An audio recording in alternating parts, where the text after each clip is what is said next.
Our gospel reading comes from the Gospel of Matthew, the 16th chapter. It says, from that time on, Jesus began to show his disciples he must go to Jerusalem and undergo great suffering at the hands of the elders and chief priests and scribes, and be killed, and on the third day be raised again.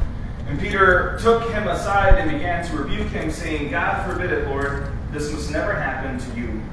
But he turned and said to Peter, Get behind me, Satan. You are a hindrance to me, for you are setting your mind not on divine things, but on human things.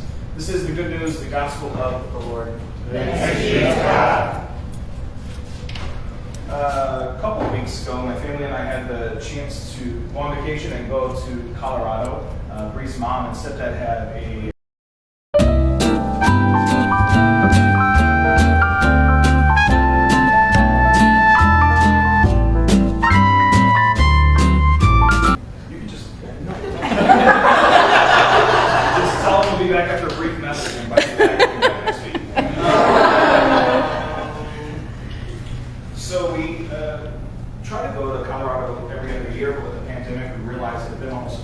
since we had last been.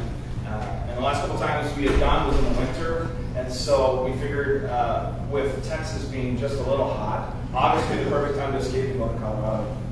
And I don't advise a 14-and-a-half-hour trip with a 2-year-old and a 4-year-old because it became a 17-hour trip. But we got to do some of our favorite things with Emmett and Nolan. Took them to the Dinosaur Museum, and then they got to hike and climb up at the Garden of the Gods and see Manitou Springs and Old Colorado Springs. But one of the days, Bree's mom offered to watch the boys so that we could go out and explore. And so we chose Breckenridge. We had been there during the winter, but wanted to see it in the summer. And Bree really wanted to hike. She fell in love with hiking when we lived in Washington State. And by fell in love, I mean every weekend she was hiking pretty much. I don't love hiking, so it was normally her and Reese that went hiking while I supported them from a distance. And she fell in love with hiking so much that right before we moved back, she did this week-long backpacking trip in the mountains where whatever she could carry on her backpack is what she took with her. I picked her up after that week-long trip, brought her home just so she could switch out bags. She then camped at the base of Mount St. Helens and climbed it the next day. She likes hiking. And so she has this fancy hiking app as well, and so she was really excited when we moved back to Texas to see all of the hiking opportunities we have here, which are mostly just trail walking. And so it's been about 5 years since we've hiked. And so she presented me with 2 options. One hike was 6.1 miles, 1,000 feet of elevation. Other hikers rated it moderate to hard. And there would be like 3 landmarks along the way. The other one was a mile. That's all I needed to hear. That one. Say no more. No. And we were going to do the short one, but then after talking about it a little bit more, realized we're going to do it. Let's do it. And so we chose the 6.1 mile hike. And one of the things about this is that there were 2 landmarks early on. So there was a waterfall about a mile in and a lake about a mile and a half in. And again, I don't love hiking, and I knew we'd be off the grid, and so I knew exactly how far those landmarks were away. And as soon as we got on the trailhead, I started my watch. And every few seconds, I was checking my watch to see are we there yet. It kept going slower and slower. And so we're working on it, and our legs were somehow all adjusted, but the Colorado altitude kept getting to us. And so we kept stopping, and I was getting frustrated because I'm looking at my watch and the time keeps going up, but the distance isn't, and we're just not getting there. And I'm so focused on the destination. I just want to get to the landmarks. I don't love the hiking part, but I love the landmark part. I love to see the waterfalls, the lakes, and those moments. If only you could drive to those spaces, that would be nice. And so we finally get to the waterfall, which is the first one about a mile in. And we take our pictures like you're supposed to. You can see them on Bree's Facebook page or mine. I would put them up here, but it wouldn't do justice for how beautiful it is. And all of a sudden, within a couple minutes, multiple groups start to show up and it gets crowded, and so we just keep going. Now, this first mile of the hike was maybe a 3 or 4 in terms of difficulty on a scale of 10. The next half mile to the lake somehow jumps up to a 7 or an 8. It's most of that 1,000 feet of elevation feels like it's coming in this half mile. We're struggling. Is it boulder dashing? Is that what it's called, Marie? Not boulder dash. What do you do? Bouldering. Bouldering. The hiker. Boulder dashing is when you lie about it. Boulder dashing is what? When you lie. There's a I'm not lying about it. According to me. And we're struggling, but we finally get up to the lake, and there was something magical about feeling like you're on top of a mountain, but also being level with the lake. And it was an alpine lake, is that correct? Man, look at this, I'm learning. Where the snow melts, and that's what creates the water. And we debated getting in, but then realized it was in the 30s, the water was, and we had no change of clothes, and that seemed foolish. And so we're sitting there eating sandwiches and enjoying when a fly starts to mess with my ear, so I swat it away, only to learn it was a bee that chose to then sting me. And somehow in 33 years of living, I've never been stung, so I didn't know if I was allergic. And it started to swell up enough to where it's like, maybe we should head back down the mountain.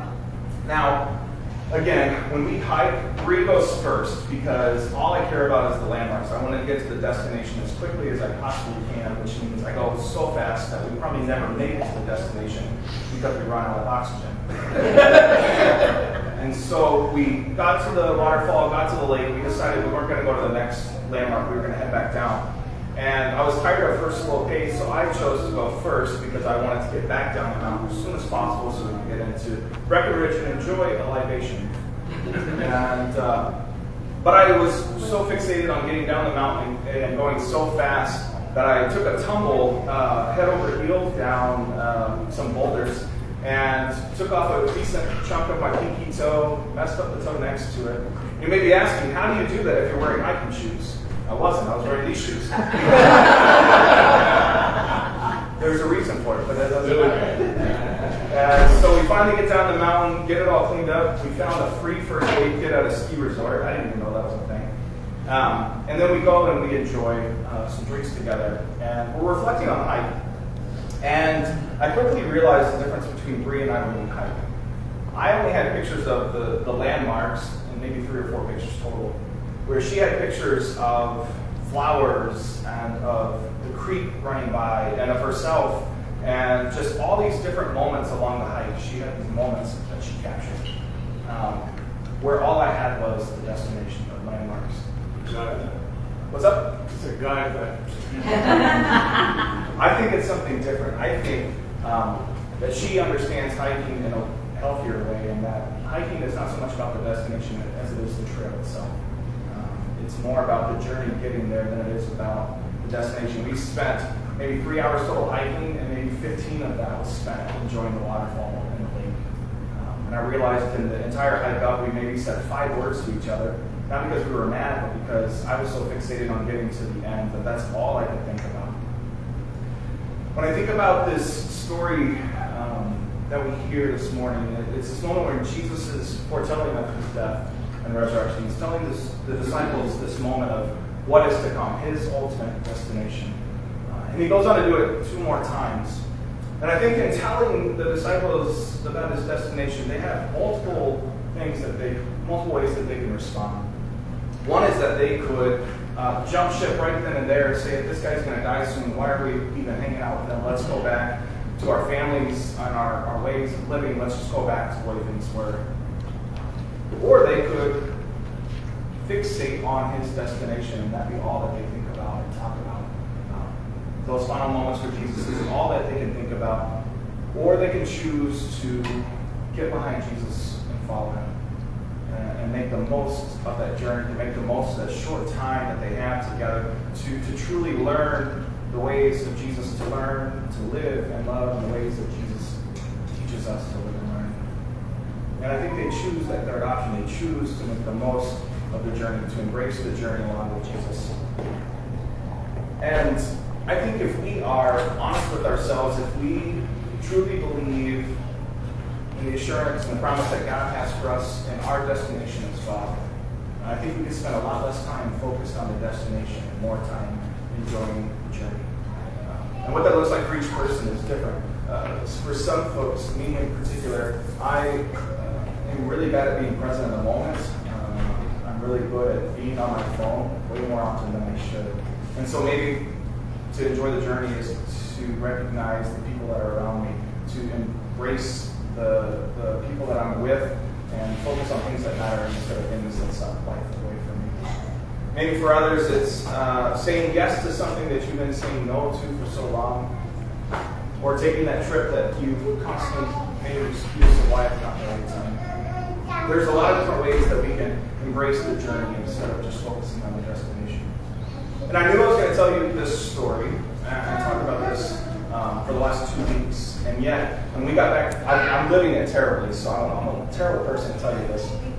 Because when we got back from vacation, we recognized the boys had about 4 weeks before they would start school again, which means I got to learn how to be a stay-at-home dad while having a full-time job.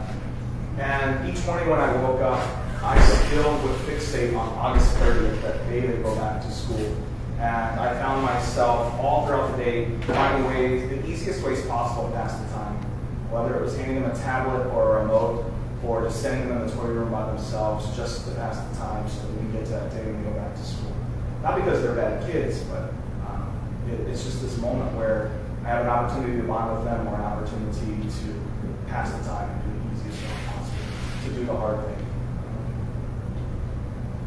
And so I share that with you to say that this is not easy. To be truly present with people, to embrace the moment, to enjoy the journey is not easy, but it's one that we do together. Amen.